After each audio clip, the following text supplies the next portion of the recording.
ঝাড়ফুঁকের আড়ালে চলছে প্রতারণা। লাখ লাখ টাকা কামিয়ে নিচ্ছেন মানিকগঞ্জের সামুদ্দিন ফকির। এমন কাণ্ড তিনি করে চলেছেন 4 দশকের বেশি সময় ধরে। বিস্তারিত মোহাম্মদ সোহেল রানার প্রতিবেদনে জানাচ্ছেন পিন্টু হাজং। পঞ্চম শ্রেণীর গণ্ডি পার হতে পারেননি তিনি, তবে 43 বছর ধরে দিয়ে যাচ্ছেন সর্বরোগের চিকিৎসা। মানিকগঞ্জের শিবালয় উপজেলার উথলি ইউনিয়ন এর বাসাইল গ্রামে সামুদ্দিন নামের এই ফকিরের চিকিৎসা কেন্দ্র। এই কথিত চিকিৎসা কেন্দ্রে রয়েছে প্রতারণার ফাঁদ।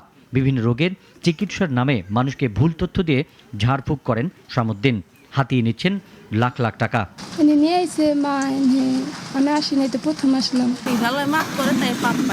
বাড়িতে বসেই নাকি তিনি মক্কার হাজিদের দেখতে পান, শোনান ধর্মীয় নানান অপব্যাখ্যা। তাকে সহযোগিতা করেন 2 নারী। না, আমি ওনার সহযোগিতা ওটা বুঝি না। আমি আসি, আমার ভালো লাগে তাই আমি আসি। এই কথিত চিকিৎসা কেন্দ্রে রোগী সেজে হাজির হন নাগরিক টিভির মানিকগঞ্জ প্রতিনিধি। ধরিয়ে দেওয়া হয় তাবিজ, নেওয়া হয় 100 টাকা। মাথা চুল কাইতে নেয়, ওটা ট্রিটমেন্ট দিয়ে আল্লাহ ভালো করে। এইরকম ভাবে যার যার বেদনা, যেমন ডাক্তাররা করে, ডাক্তার করে চেষ্টা।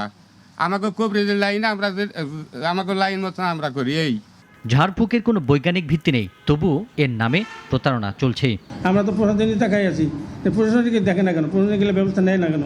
প্রশাসন নিলে অবশ্যই মানুষগুলো মুক্তি পাবে, এই সমস্ত অন্ধকারের থেকে মানুষ আলো পাবে। যদিও এ ধরনের কিছু হয়ে থাকে, প্রতারণামূলক চিকিৎসা বা মানুষের ঠকবাজি, তাহলে অবশ্যই উথলি ইউনিয়নে এসব করার কোনো সুযোগ নাই।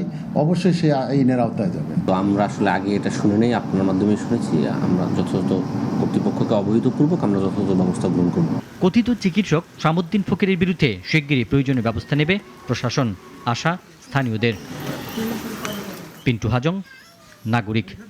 ওয়ালটন ফ্রিজ কিনে অনেকের মতো আপনিও হয়ে যেতে পারেন মেলেনিয়া। সেরা পণ্যের সেরা অফার।